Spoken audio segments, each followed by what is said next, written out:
mo, ano ba naman itong trabaho ito? Sa atmosphere na yun, sometimes we don't have any choice. Kailangan mo to survive. Kahit ang amo mo ay nilipustakan na kung lahat ng ginagawa sa'yo, sige mo na, yes madam, bakit? Yes madam. Paglabas mo ng trabaho, more ka. Kaya ang problema sa atin, we do not grow up because we are still turning around in the wilderness we are in. So, sa hapon pong ito, ang kailangan natin matutunan paano makikipaglaban sa ating kaaway. At mahalaga, unang-una, you have to learn not to hang out with wrong people. Sabihin mga sa tabi mo, don't hang out with wrong people. Amen?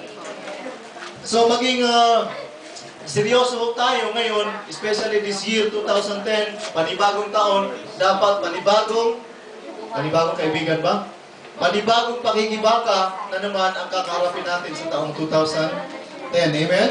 So, maaaring when you decide to get away from the group of people, friends that you are in right now, posible rin sabihin mo, Brother Dindo, na pag umiwalay ka sa grupo mo, kung ang kagrupo mo ay laging umiinom, lahat na ng bisyo nandoon, pag humiwalay ka, sasabihin ngayon ng demonyo, kapag humiwalay ka dyan, malungkot ka. Di ba? Sa mga barkada nating nagiging kasalamuhan na natin lagi, ang udyok ng demonyo sa atin is you will become lonely. Maaring totoo, you will become lonely for a moment, but the moment you obey God, He will give you sets of new friends, sets of new resources that could help you na makapag-grow up ka. Amen? So, yung kalungkutan ay isang panandalian lang. Kaysa naman, nakakasalamuha mo lagi ang mga kaibigan mo na instead na matulungan ka, ikaw ang sinisipsip, Sister Chris. Hello? Pero mga kaibigan na akala mo nakakatulong sila sa iyo, but hindi pala, ikaw lang ang sa Tagalog pa may linta, na kumakapit lang yun para makasak ng blood. Pag wala na silang mapala sa iyo, iwanan ka. That's why it's very important to hang out with people that could encourage you, that could lift you up, not to pull you down.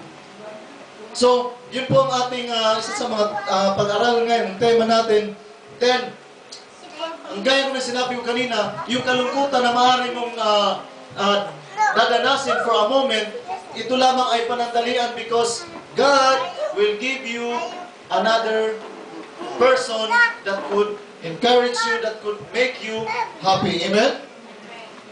So, huwag tayong matakot kung ikaw na lang mag-isa, ikaw na lang mag-isa, Sister Love, ikaw na lang mag-isa, Sister Mercedes, you're alone, but with your loneliness, with pagiging solo mo, if you spend time with God, then the Lord will do something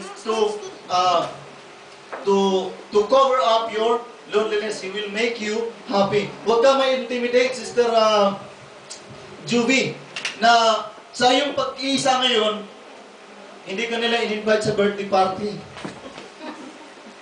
Hello? Sa pag-iisa mo ngayon, hindi nila ako in-invite kasi pagpunta ko doon, akong magpipray. Maano sila? Ma-intimidate sila. So, yung udyok ng kaaway na maging solo ka, nag-iisa ka, these are only temporary. Amen? Several years ago nga, nung kami ay mag-asawa, ay doon pa sa dati namin inaatinan. Pag may mga kasayahan, yan, sama-sama, marami. Pag ikaw na lang mag-isa, pag may problema ka na, tatawagan mo sa wala na may tulong sa'yo. Di ba sino nakakaranas doon? Pag mga kasayahan, birthday parties, and so forth, nandun sila, nandun ka na join. Pag may problema ka, tatawag, problema mo na yun, ikaw na mag-solve niya. And there are also times na nag-usap kami, in-invite ka ba ng birthday ni ano? Hindi. Hindi ka type, kaya hindi ka in-invite. Nawanan na lang kami dalawa kasi minsan, may mga invitasyon ba na sometimes also we are expecting to be invited, tapos hindi ka in-invite. Alam mo yun, narasan mo yun na Gusto kong pumunta, tapos di malakos din. Tapos sabihin, uy, birthday pala ni ano. Ay, napasensya ka na, di kita natawagan kasi nakalimutan ko. Pero sinadya pala yun. Kasi pag pumunta ka, naku, nandito si Pastor, hindi tayo pwedeng makapag-karaoke dito at makapag-iluman. Huwag na imbitahin si Pastor. Amen? So, meron hong mga ganun mga strategy. Amen? So, some of you, so, doon sa kinalalagyan nyo ngayon, God is preparing you to move to another level. Hindi gusto ng Diyos na manatili kayo dyan. Sister Virgie, ayaw niyang nanatili kang nakaupo dyan. Ang gusto ng demonyo sa'yo, sige, upo ka lang dyan, kahit 20 years ka umupo dyan. Wala kang impact sa kaharian niya. Gusto ng Diyos na He wants you to move to another level. That's why, at this time, right now, the devil is trying to attack you in order for you to stay where you are. Ang gusto niya ng Diyos, umusad ka na, ang demonyo naman, ginagawa ka naman kung ano ang problema para matili ka kung saan ka ngayon. Amen? So, God is preparing you for a certain place or a call that He wants you to be, but you need to be serious wherever you are. Dapat maging seryoso ka, Sister Chris. Hindi naman yung mga pareseyo lang yung gumagano na kunwaring mga banal. Be natural but serious in what you are doing with the Lord. Amen? Amen. So, ang iba sa atin ngayon ay nagdi-desire na umangat ang buhay. Sino dito gusto umangat ang buhay? How many of you wants to prosper in all areas of life? Amen? So lahat tayo gusto natin mag-prosper. Kaya lang, may problema. Gusto natin sumagana, pero ikaw ay isang, basta galing yung stingy, maramot. Isa sa mga naghihinder sa iyong prosperity, ang iyong kadamutan. Sabi mo nga sa katabi mo, don't be stingy.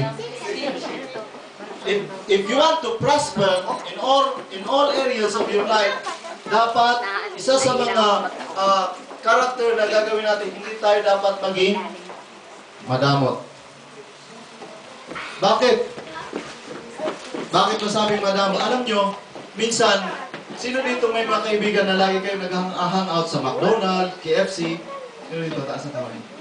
Di ba ang most of the places where we hang out are McDonald's, Quick, KFC. And how many times, every time you meet at KFC or McDonald's, ikaw na lang laging bumubungo.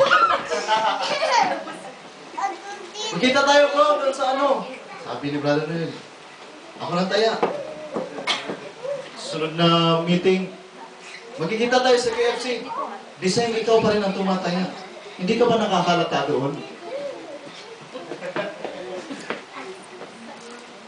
People you hang around, kung nagmi-meet kayo several times, kung nakapag-meet kayo ng 10 times within this year, at ikaw lang ang taga-sow ng seed, it's time for you to get around and find people who are generous. Hello? It's not because they cannot afford to buy a bucket or a small sandwich for the group. Maaaring, Sister Divine, meron ka, ayaw mo lang talagang mag-spend. At kapag pumunta ka sa hallelujah, praise the Lord, I want to prosper. Pag nagkakaroon na ng gathering, o mag-contribute tayo, wala akong pera eh. Pero pag doon sa ibang paggagastos, mabilis. See, may mga tao na they want to prosper but they don't want to sow a seed. You have to learn to sow a seed for your friends.